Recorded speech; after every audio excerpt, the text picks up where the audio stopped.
이 사도행전 말씀을 통해서 교회가 어떤 곳인가, 그리고 교회는 무엇을 추구하며 사는 곳인가를 같이 배우고자 합니다.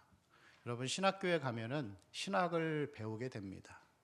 신학을 배워서 그것을 이 3년 동안 우리가 배우는 이유는 이 성경을 잘 정리해서 성도들에게 성경을 잘 가르쳐 줄 수 있기 위해서 신학교를 가는 것이죠. 이 신학이라는 분야에는 몇 가지가 있는데, 하나님을 아는 신론이라는 게 있고 기독론이라는 게 있습니다. 기독론은 예수 그리스도가 이 땅에 오신 그 삶과 목적, 그런 것에 대해 가르쳐 주는 것이죠. 그리고 여러 가지 또 있지만 교회론이라는 것이 있습니다. 교회론은 교회가 어떤 곳인지를 우리에게 설명하고 있는 것이죠. 그것을 신학으로 배우고, 그래서 이 교회론이 이 신학에 있어서 참 중요한 부분 중에 하나인데, 교회론을 통해서 교회가 무엇을 위해 존재하고 무엇을 하는 곳인가를 우리가 아는 것이 중요합니다. 교회가 무엇을 하는 곳인지 알지 못한 채 이 쓸데없는 것들을 하고 있으면은 교회는 위기에 빠지게 되어 있습니다. 그래서 한국 교회가 위기에 빠진 이유가 이 교회론이 무너졌기 때문이라고 할 수 있겠죠. 여러분, 교회는 어떤 곳이죠? 교회의 제일 중요한 사역은 무엇이죠? 네, 교회는 많은 것을 합니다. 한 가지만을 하는 곳은 아닌데, 보통 불신자들에게 물어보면 교회는 뭐 하는 곳일까요? 물어보면은 불신자들은 그렇게 대답합니다. 어려운 사람들 도와주는 곳. 맞습니다. 구제하는 곳이죠. 구제 사역 하는 것이 교회인 곳 맞습니다. 제가 인천에서 이 직장 생활을 할 때 그곳에서 잠깐 이렇게 언론 쪽에 몸담은 적이 있었는데, 이렇게 어렵게 이 어려운 사람들을 돌봐주는 그러한 이 구제 사역을 하시는 목사님들을 찾아가서 이 취재를 하고 또 사진도 찍고 이제 그런 일들을 했었습니다. 근데 어떤 그 목사님은 정말 대단하신 게, 인천에 있는 연수구에서 그러한 어떤 그 비닐하우스 이런 거를 개조해가지고 몇 개를 세워놓은 거예요. 아직 개발되기 전에 그런 땅이었는데, 거기서 부모가 버리고 가족들이 버린 치매 환자 혹은 이 정신적인 어려움이 있는 사람들을 한 30-40명 모아놓고서 누구의 도움도 받지 않고 여러 가지의 학교에서 먹다 남은 급식을 가져와서 또 먹이고, 이런 식으로 기도하면서 그렇게 그 봉사를 하고 있더라고요. 교회는 그런 곳입니다. 구제하는 곳이죠. 실제로 대한민국에서 그렇게 어려운 사람들, 이 정신적으로 문제가 있고 가족이 버린 사람들, 치매 환자를 돌보는 이러한 복지와 구제에 관련된 일을 교회가 대한민국 전체에서 70%를 감당하고 있습니다. 그리고 나머지 한 10%는 타종교에서 하는 것이죠.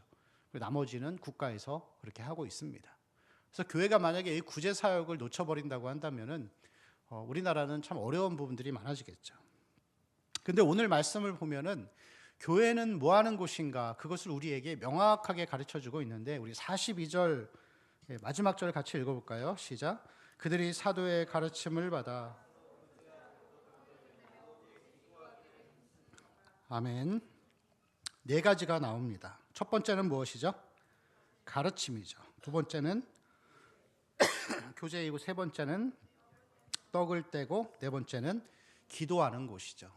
가르침, 교제, 떡 먹고 기도하는 곳이죠. 여러분, 여기서 가르침, 그 다음에 교제는 무엇이죠? 교제? 여기서 말하는 교제는 만나가지고 막 노가리 까고 그런 얘기 하라는 게 아니에요. 교제라고 하는 것은 하나님 말씀을 나누는 게 교제예요. 그게 성경적인 교제고 교회가 해야 되는 교제인 거죠. 그리고 세 번째, 떡을 떼는 거는 성찬을 얘기합니다. 여러분, 성찬의 주인공은 누구시죠? 예수 그리스도이시죠. 그리고 그 가운데에서 마지막으로 기도에 힘쓰는 거죠. 기도는 당연히 해야 되는 그런 뉘앙스로 이 본문이 기록된 게 아니라, 가르침과 교제를 통해 은혜를 받은 자들이 자발적으로 하는 게 기도라고 할 수 있겠죠. 여러분, 이 네 가지 중에서 제일 중요한 거는 무엇이죠? 제일 중요한 거는, 성경에서 여러분 뭐가 제일 중요하냐라고 했을 때 보통 맨 앞에 나오는 걸 보면 돼요. 맨 앞에 나오는 게 제일 중요한 거예요. 그건 무엇이죠? 말씀이죠. 말씀 보고 교제하고 떡을 떼고 기도하는 것이죠. 그래서 교회라고 하는 것은, 성경이 말하는 교회는 장소가 아니에요. 장소가 아니라 무엇을 하는 곳이 교회입니다. 무엇을 하는 곳. 그래서 여러분 가정에서 가족들이 모여서 예배를 드리면 거기가 가정교회가 되는 거예요. 물론 여러분 세상에는 무형교회가 있고 유형교회가 있습니다. 이 초대교회 시절에는 교회당이 없었어요. 왜냐하면 핍박의 시대였기 때문에. 그럼 사람들이 고린도 지역이나 이런 데서 가정 모여가지고 예배를 가정 예배로 드리는데, 때로는 부자들이 집을 내어줘서 거기에서 30명 50명씩 모여서 예배를 드리고 또 그런 일들이 있었던 것이죠. 그래서 교회는 장소가 아니라 무엇을 하는 곳인데, 무엇을 하냐면은 제일 중요한 거는 말씀을 배우는 곳이에요. 말씀. 사도의 가르침을 받아서 그 다음에 교제하고 떡을 떼고 기도하는 것이라고 할 수 있겠죠. 여러분, 그래서 디모데전서 3장 15절 말씀을 보면은 그런 말씀이 있어요. 같이 읽어볼까요? 이 집은 살아계신 하나님의 교회, 진리의 뭐라고요? 기둥과 터, 진리를 수호하는 곳이 교회라고 할 수 있습니다. 그래서 여러분, 교회는 말씀이 제일 중요한 거예요. 말씀이 중심에 있어야 하는 것이죠. 말씀, 사도의 가르침. 여러분, 사도가 가르쳤던, 이 베드로 사도가 가르쳤던 가르침의 내용은 그렇다면 무엇일까요? 자, 앞부분에 보면은 2장 14절부터 36절까지 베드로가 설교를 합니다. 이 설교, 이 가르침이 무엇인가 하면은 여러 가지가 있지만 우리 2장 21절을 한번 볼까요? 자, 21절을 보면 누구든지 주의 이름을 부르는 자는 구원을 받으리라. 구원에 대해서 이야기를 먼저 합니다. 전제를 깔고 그 다음에 23절을 보면은 이 뒷부분에 너희가 법 없는 자들의 손을 빌려 못 박아 어떻게 했다고요? 죽였으나. 구원이 나오고 죽으심이 나옵니다. 자, 24절 우리 같이 읽어볼까요? 시작. 하나님께서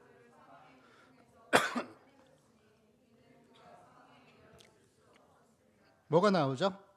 살리심, 부활이 나옵니다. 자, 그리고 36절 마지막 부분에 보면은 너희가 십자가에 못 박은 이 예수를 하나님이 주와 그리스도가 되게 하셨느니라. 여러분, 이 가르침의 중심은 뭐죠? 복음의 중심과 가르침은 예수가 이 땅에 오셔서 사람의 몸을 입고 오셔서 그 예수가 십자가에 죽으시고 부활하심으로 그거를 회개하고 믿으면 구원받는다. 그게 복음이에요. 그게 말씀이고 교회의 핵심이 돼야 되는 것이죠. 그래서 교회는 항상 말씀 중심인데 예수로 시작해서 예수로 끝나야 되는 거예요. 그래서 여러분, 실제로 어떤 교회는 목사님들, 부목사님들 다 예배, 주일 예배 전에 설교를 다 검열 받아요. 담임 목사님한테. 과연 예수 그리스도로 끝나는가? 그게 여러분 나쁜 거라고 저는 보지 않습니다. 교회는 말씀도 활동도 모든 것들이 다 예수 그리스도로 시작해서 끝나야 하는 것이죠. 성경 전체가 우리에게 그것을 말하고 있습니다. 여러분, 아브라함이 어떤 사람이죠? 갈대아우르에 살던 이방인이었죠. 하나님이 그를 부르신 거예요. 부르신 거죠. 그 뒤에 나오는 모든 내용 다 마찬가지입니다. 노아의 방주는 무엇을 상징한다고요? 방주는 예수 그리스도를 상징하는 거예요. 다 죽어도, 심판 가운데 다 죽어도 방주 안에 들어가 있는 예수 안에 있는 자는 구원받는다. 그걸 얘기하는 것이죠. 모세도 여러분 예수 그리스도를 말하는 것이에요. 예수 그리스도. 그 한 사람을 통하여서 이 출애굽하죠. 그리고 홍해를 건너서 구원의 나라로 이끌어가는 것. 그게 예수를 상징하는 것입니다. 이 홍해 바다가 갈라지는 것도 이것도 구원을 얘기하는 것이죠. 은혜로. 누가 노력해서 하는 게 아니라 하나님이 바람을 불어서 그곳을 가르시고 그들을 구원하심으로 애굽 사람들로부터 죽음으로부터 살리신 거예요. 성경의 어떤 부분을 봐도 다 예수를 말하고 있습니다. 출애굽기, 신명기까지 나오는 이 모세오경에 나오는 성막, 그리고 여러 가지 제도, 이 모든 것들도 예수 그리스도를 상징하는 것이죠. 여러분, 구약 전체는 다 예수를 말하고 있습니다. 그리고 동시에 이 율법으로는, 사람의 힘으로는 구원을 받을 수 없다. 이것을 선언하는 것이죠. 그리고 예수를 믿으라 우리에게 말하는 것입니다. 신약도 마찬가지죠. 구약이 그토록 고대하던 그 예수 그리스도가 사복음서에서 펼쳐집니다. 성육신하셔서 우리 가운데 살아 역사하시는 거죠. 그리고 이제 로마서부터는 그 복음, 구원을 받은 사람들이 어떻게 살아가야 하는가를 우리에게 보여주고 있는 것이죠. 성경 전체는 여러분 예수 그리스도예요. 예수 그리스도. 처음부터 끝까지 예수 그리스도라고 할 수 있습니다. 그러면 여러분 교회가 말씀을 나누고 삶을 나누고 우리 공동체가 존재하는 목적은 우리를 위해서 죽으신 예수 그리스도를 알아가는 거예요. 그리고 예수 그리스도를 보내신 그 하나님, 성부 하나님은 어떤 분이신가를 아는 거. 그게 신론이에요. 성부 하나님을 알아가는 것이죠. 그러면 예수님은 왜 오셨나? 인간이 어떻기 때문에? 끊임없이 죄인이기 때문에. 죄에 대해서 배우고 인간에 배우는 신학 부분에서 인간론이라고 할 수 있습니다. 그리고 구원받은 이후에 하나님이 우리에게 성령을 주셨는데 성령이 어디 계시죠? 우리 마음에 계십니다. 그럼 성령은 어떤 분이신가? 가짜 성령은 무엇이고 진짜 성령은 무엇인가? 그게 여러분 교회가 존재하는 목적이고 말씀이 중심되는 목적이라고 할 수 있겠죠. 그리고 우리가 이 복음은 죽을 때까지 배워도 몰라요. 명확하게는 몰라요. 알아가는 거죠. 그리고 그 알아가는 말씀을 알아가는 삶을 통해서 우리는 믿음이 성장할 수 있고 하나님 나라에 갈 수 있는 것을 보여주고 있는 것이죠. 37절 말씀 같이 읽겠습니다. 시작.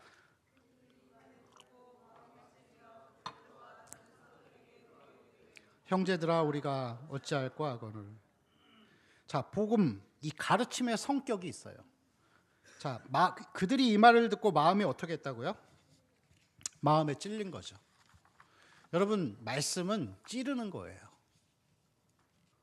그래서 교회가 존재하는 방식은 2000년 동안에 하나님의 말씀을 대언하는 자들이 그 말씀이 검과 같이 날카롭게 선포될 때 그 말씀을 들은 자들이 마음에 찔림을 받아 회개하고 하나님 앞에 돌아오는 그 삶이 반복적으로 이루어져 가는 것이라고 할 수 있습니다. 그래서 성경은 말씀 자체를 가리켜서 날카로운 검이라고 이렇게 표현하고 있죠. 찔러 쪼개는 거죠. 그리고 거기에는 고통과 아픔이 있습니다. 그리고 고통과 아픔이 있지만 그 상한 곳을 찔러서 쪼개고 죄된 곳을 고름을 도려내고 긁어내는 것을 통해서 회복과 생명과 위로의 삶을 살라고 말씀하고 있는 것이죠. 그래서 복음을 알고 말씀을 아는 사람은 이 과정을 죽을 때까지 반복하는 거예요. 찔림을 받고 회개하고 다시 또 회복하고 또 회개하고 또 회복하고 이것을 하는 것이죠. 여러분, 그래서 교회라는 곳은 말씀을 통해 하나님의 의도를 아는 거예요. 말씀을 통해 하나님이 나에게 무엇을 말씀하시는가를 정확하게 아는 것이 그게 교회라고 할 수 있겠죠. 그리고 그렇게 살려고 애쓰는 것이죠. 많은 사람들이 여러분 신앙을 착각하고 있습니다. 신앙은 여러분 감정적인 감흥이 아니에요. 제가 예전에 한번 어떤 우리나라에서 제일 큰 교회 중에 하나였는데 이 어떤 오페라 하는 데가 있어서 간 적이 있었습니다. 갔는데 와, 얼마나 어마어마하게 큰지 찬양대가 한 200명 되더라고요. 근데 그 찬양대가 2층에서 찬양을 막 하는데 와, 그 은혜가 저는 들으면서 그렇게 막 감동이 밀려온 적이 노래를 부르면서 별로 이렇게 느껴본 적이 없었던 것 같아요. 근데 여러분, 우리는 그렇게 생각하잖아요. 그 찬양을 들으면서 나 정말 은혜 받았어. 과연 은혜일까요? 그건 은혜가 아니에요, 여러분. 종교적인 감흥입니다. 그러한 감흥들은 카톨릭에 가도 얼마든지 느낄 수 있어요. 예전에 어떤 조사에서 보니까 많은 사람들이 상당수가 교회를 다니다가 성당으로 옮겨요. 근데 왜 그런지 아세요? 교회는 너무 가볍다는 거예요. 예배가 축제라고 하면서 맨날 방방 뛰고 웃고 하는데 성당 갔더니 너무 거룩해 보인다는 거예요. 여러분, 성당 가보셨어요? 성당 가보면은 정말 분위기가 엄숙합니다. 교회와 같이 막 축제 이렇게 얘기 안 하고 그들은 예배 미사를 정말 홀리한 분위기로 드려요. 그것을 느끼면서 그 예배 가운데에서 하나님, 이 느껴지는 감정을 통해서 하나님을 만난 것처럼 느껴질 수 있죠. 근데 그거는 여러분 신앙이 아니에요. 그건 종교적 감흥일 뿐이죠. 교회라는 것은 하나님의 말씀을 듣고 그 말씀에 찔림을 받아 그 말씀에 순종하고 살아가는 것이 바로 교회 공동체라고 할 수 있겠죠. 만약에 교회가 그런 것이 없다면은 말씀이 약해지고 다른 것이 들어와 있다면 그거는 더 이상 교회가 아니라 집단이고 단체인 거죠. 존재할 목적이 없는 것입니다. 사람 많이 모이는 게 목적이 아니고 하나님의 말씀을 얼마나 깊이 사랑하고 그대로 살려고 하는가를 느끼는 것이, 그게 여러분 진짜 복음의 삶, 그리스도인의 삶이라고 할 수 있습니다. 37절 말씀을 우리 다 같이 한 번 더 같이 읽어보겠습니다. 시작. 그들이 이 말을 듣고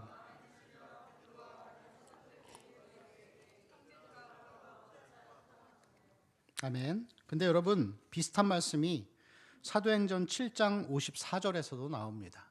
우리 같이 읽어볼까요? 시작. 그들이 이 말을 듣고 마음에 찔려 그를 향하여 이를 갈거늘. 여러분, 하나님의 말씀을 들을 때 상반된 반응이 나오게 되어 있습니다. 마음에 찔려, 오늘 본문에 나오는 사람들처럼, 그러면 내가 어찌할꼬 회개하고 하나님 앞에 나아가죠. 근데 한쪽은 마음에 찔려 이를 가는 거죠. 복음을 받아들이지 않는 거예요. 여러분, 똑같이 베드로도 스데반도 예수 그리스도의 복음을 전했습니다. 근데 한 무리는, 여러분, 이 사도행전에서 나오는 베드로의 설교를 들었던 이 3,000명의 사람들은 실제로 예수를 못 박아 죽이던 그때 그것을 목격하고 그거를 동조했던 사람들이에요. 근데 어떤 반응을 보이죠? 마음의 찔림을 받아 형제들아 어찌할꼬 회개하죠. 그럼 여러분, 반대로 이 스데반의 설교를 들었던 유대인들과 이 종교 지도자들도 예수를 죽인 본인, 장본인들이에요. 근데 여러분, 말씀을 들었을 때 어떤 반응이 나오죠? 마음의 찔림을 받아 이를 갈죠. 그리고 스데반을 죽여버립니다. 상반된 반응이 나오는 거죠. 그럼 제가 물어볼게요. 여러분은 어떤 입장이세요? 복음을 들을 때, 회개하라 그럴 때, 자기를 돌아보라 그럴 때 어떤 입장이세요? 이거는 여러분, 교회를 다니고 안 다니고가 중요한 게 아니에요. 교회 다녀도 다 구원받는 거 아닙니다. 여러분, 신앙이 뭐라고 생각하세요? 뭔가를 체험하는 거? 오래 교회 다닌 거? 꿈꾸고 환상 보고? 그런 거 아니죠, 여러분. 귀신 쫓아내고, 가룟 유다도 귀신 쫓아냈습니다. 병 고치는 거, 다른 종교에서도 병 고칠 수 있어요. 기적을 행하는 거, 모세가 바로 앞에서 지팡이를 뱀으로 변신시켰을 때 애굽의 마술사들도 똑같이 해냈습니다. 그럼 여러분, 신앙은 뭐예요? 진짜 신앙은 뭐냐 이거죠. 구원받는 신앙. 예수를 너희가 죽였다고 말할 때 찔림을 받고 회개하는 거. 여러분, 신앙은 말씀에 대한 반응이에요. 반응. 말씀에 대한 반응. 말씀을 들었을 때, 회개하라 그럴 때 정죄감이 들어서 불편해하고, 그런 사람이 여러분 구원받은 사람 아니에요. 그게 무슨 구원받은 사람이 그렇게 해요. 거룩하신 하나님을 아는데 어떻게 그렇게 하냐고요. 그럼 제가 물어볼게요. 민수야, 예수님 누가 죽였어? 네가 죽였지. 너 살인자잖아. 그럼 저한테 물어봐요. 여러분이 저한테 물어보세요. 똑같이. 물어보라니까요. 다. 시작. 제가 죽였어요. 나 살인자예요. 그래서 부끄럽고 창피하고, 그래서 하나님 앞에 엎드릴 수밖에 없어요. 그리고 나는 예수 믿고 목사 됐어도 매일매일 예수님 죽이고 있어요. 그럼 여러분, 그 찔림의 말씀을 들을 때 화가 나세요? 화가 나면 어떻게 그리스도이냐고요. 그래, 아니죠. 말씀에 대해서 여러분 어떻게 반응하시나요? 신앙은 말씀에 대한 반응입니다. 예수를 말할 때 어떻게 거기에 대해서 반응하는가. 베드로가 전한 내용이 그거죠. 너가 죽였어. 예수 너가 죽인 거야. 여러분, 존 스타트의 그리스도의 십자가라는 책을 보면은 제1장의 내용이 그거예요. 예수를 죽인 자들은 누구인가? 거기 순서가 나옵니다. 첫 번째, 유대인. 두 번째 종교 지도자, 세 번째 바리새인, 그리고 네 번째 군인들, 그리고 마지막에 이 존 스타트가 그렇게 말합니다. 누구인가? 내가 죽인 거예요. 여러분, 우린 살인자예요. 그리고 구원받았고 예수 믿으면서도 매일매일 우리의 눈과 입과 생각으로 죄 지으면서 예수를 십자가에 못 박고 있는 거예요. 그럼 여러분, 말씀 앞에 겸손해야 돼요. 회개하고 돌이켜야 되는 거죠. 그 은혜에 감사하며 사는 거예요. 찔림을 받고 회개하고 나를 돌이키면서 그 가운데 하나님의 그럼에도 불구하고 나를 사랑하시는 그 은혜와 한없는 용서와 사랑 앞에 우리가 죄송한 마음으로 사는 거예요. 감사한 마음으로 사는 거예요. 그게 복음이죠. 그게 여러분 진짜 예수를 믿는 사람이라고 할 수 있습니다. 그래서 교회는 항상 하나님 말씀, 예수 그리스도가 중심되는 말씀의 공동체가 되어야 하는 것이죠. 교회는 말씀의 공동체이지 교제 공동체가 아닙니다. 여러분, 오늘날의 많은 교회들이 예수 그리스도 십자가 죽으심, 이 복음의 핵심과 원리들을 말하지 않고 가벼운 내용들로 강단을 채우고 윤리적이고 도덕적인 설교로 교회를 채우고 강단을 그렇게 더럽혀 놓으니까 사람들이 좋은 얘기만 듣고 싶어 하는 거예요. 행복에 대해서만 듣고 싶은 거예요. 자기 성공, 위로, 소망. 그건 복음이 아니죠, 여러분. 그런 것이 교회를 덮으면은 그 교회는 없어져야 돼요. 교회는 예수 그리스도를 전하는 곳이에요. 그리고 그 예수 그리스도를 내가 적응하고 그 말씀대로 살아가는 것이죠.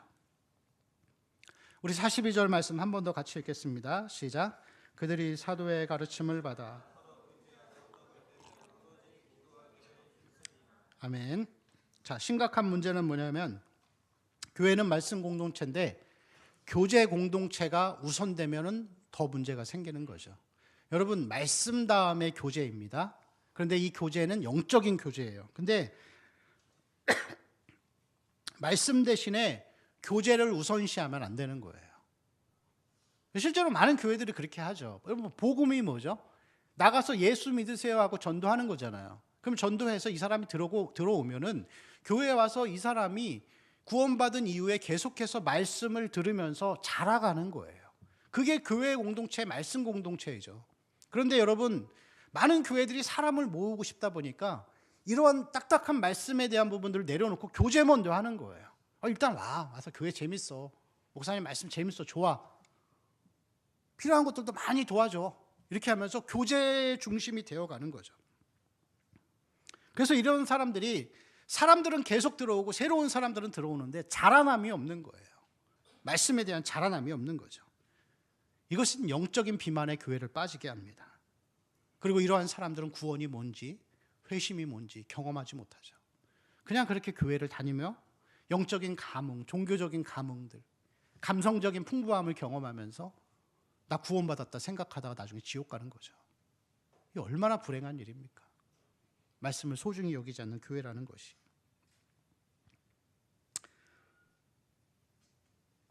여러분, 우리 청년부 2018년 하나님 말씀으로 충만해지는 말씀 공동체가 됐으면 좋겠습니다. 그 어떤 것보다 제일 중요한 거, 하나님 말씀을 나누고 그렇게 삶을 나누는 우리 청년들이 되어야 할 줄로 믿습니다. 그래서 우리 말씀을 이 예배가 끝나고 나면 리더들 세워서 우리 동네원들과 같이 말씀 나누잖아요. 우리 동네원들 지난주에 말씀 나눠보니까 어때요? 대답 안 하겠죠. 리더들 많이 부족합니다. 부족하고 힘든 부분도 있어요. 근데 여러분, 권위에 순종해서 그 말씀 가운데 잘 따라가기를 바랍니다. 리더가 나 힘든 거 위로 안 해준다고, 나 몰라준다고 서운해하지 마세요. 힘든 거는 스스로 해결하세요. 스스로 기도하고 스스로 하나님 앞에 엎드려서 나아가는 거예요. 리더가 10번 기도해 주는 것보다 여러분이 한 번 기도하는 게 더 효과가 높습니다. 난 그래도 말씀보다는 교제하고 싶어. 그런 청년들이 있으면 저한테 오세요. 제가 교제 팀장으로 세워서 매주 새 가족이랑 교제하게 해줄 테니까 꼭 그렇게 오세요. 더 이상 여러분, 우리 교회, 우리 청년부는 교제 공동체에서 이제는 말씀의 공동체로 가기를 소망합니다. 우리 교회에 참 좋은 점이 있어요. 우리 장년부나 청년들을 보면은 우리 교회가 가지고 있는 강점이 하나 있는데 교제가 굉장히 강해요. 그래서 우리 장년부 권사님들 보면은 어쩜 저렇게 잘 섬기나 싶을 정도예요. 누가 아프시면 병원에 찾아가서 본인이 이 사비로 이렇게 좀 봉투도 주면서 잘 치료하시라고. 그 가정적으로 뭐 어떤 어려움이 있으면 찾아가가지고 청소도 다 해주고 여러 가지를 도와주는 거예요. 여러분 좋은 거죠. 좋은 건데 여러분 사람의 마음속에 있는 죄성은 좋은 거를 나쁘게 바꾸는 악한 습관이 있어요. 그래서 이 교제가 너무 강해지다 보면 나중에는 노가리 까면서 남 욕하게 되어 있어요. 아무런 유익이 없어요. 여러분 바리새인들이 처음부터 그렇게 나쁜 사람들이 아니었어요. 바리새인들이 왜 바리새인이 되자라고 했냐면은 그 바리새라는 말은 분리주의라는 뜻이에요. 분리주의. 바리새인 그러면 분리주의자예요. 자기의 선조들이 그 하나님 앞에 범죄함을 통해서 나라가 멸망하고 이러한 일련의 과정들을 보면서 결심을 한 거예요. 하나님 사랑하는 마음으로 우리는 선조들과 같이 그렇게 하나님 앞에 범죄하다가 멸망당하지 말자, 우상 섬기지 말자 하면서 613가지의 성경의 이 율법을 이렇게 작게 쪼개가지고 거기에다가 이 성경 율법을 5,000가지로 쪼갠 거예요. 그 철저히 지킨 거예요. 또 그거를 지켜가면서 우린 정말 하나님 앞에 바로 서 있자 생각을 한 거예요. 근데 여러분 이 바리새인들은 일주일에 2번 금식했어요. 그게 뭐 한 끼인지 하루인지는 모르겠는데 아무튼 대단한 거죠. 근데 성경은 금식에 대해서 일주일에 2번 하라고 얘기하지 않아요. 1년에 2번인가 3번밖에 없어요. 어떤 절기를 통해서. 근데 그들은 정말 하나님을 사랑하는 마음으로 우린 정말 변질되지 말자 하면서 그렇게 했는데 그게 몇백 년이 지나가면서 변질되기 시작하는 거죠. 그러면서 자기 의의로 채워지는 거예요. 그 결론적으로는 자기 선조보다 더 못된 짓을 하죠. 예수를 죽여버리잖아요. 근데 여러분 우리도 마찬가지예요. 교제가 참 우리의 강점인데 이게 강하고 이게 중심이 돼버리면은 언젠가는 이게 나쁜 것이 돼버리는 거예요. 왜냐하면 사람은 절제가 안 되거든요. 엇나가기 시작하면 계속 엇나가게 되어 있습니다. 그렇다고 여러분 만나서 뭐 밥 먹고 그런 거 하지 말라는 얘기 아니에요. 좋은 거죠. 근데 한 4개월에 한 번만 하세요. 너무 많이 하지 말고 그럴 시간에 기도하고 말씀 보고 예배의 자리에 나오세요. 교제를 할 거면 이 말씀과 같이 말씀으로 교제하고 그렇게 하나님 앞에 나아가는 삶이 되어야 할 줄로 믿습니다. 여러분 정말 하나님의 말씀을 사모하며 나아가기를 원합니다. 우리가 교회를 다니는 목적, 교회가 이 땅에 존재하는 목적, 그것은 말씀입니다. 하나님의 말씀, 하나님의 말씀, 하나님의 말씀입니다. 말씀 앞에 엎드리고 순복하고 그 말씀대로 살아가기를 축원합니다. 우리 함께 찬양할까요?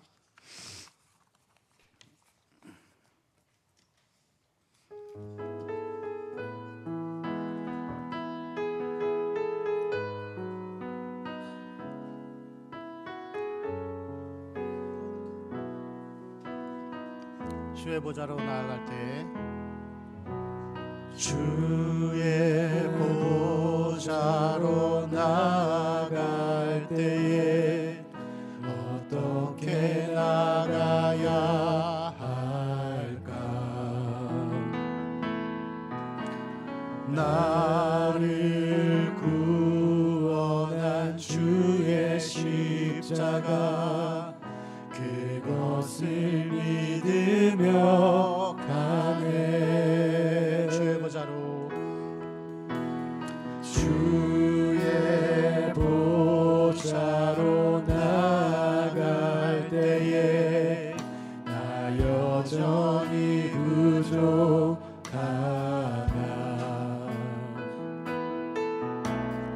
나를 부르시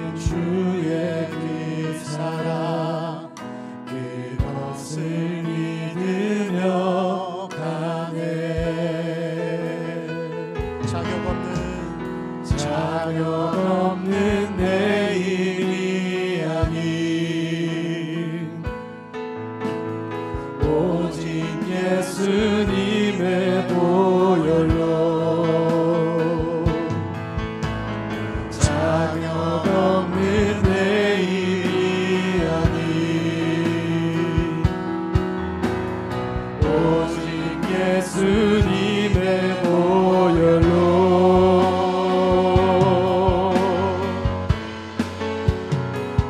십자가의 보혈 완전하신 사랑 힘입어 나갑니다.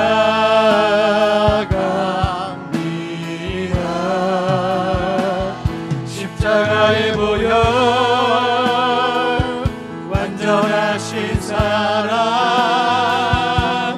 힘입어 예배합니다. 십자가의 보혈 십자가의 보혈 완전하신 사랑 힘입어 나갑니다. 십자가의 보혈 완전하신 사랑 힘입어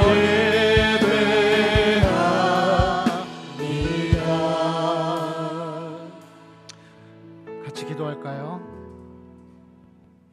우리 말씀을 기억하면서 과연 교회는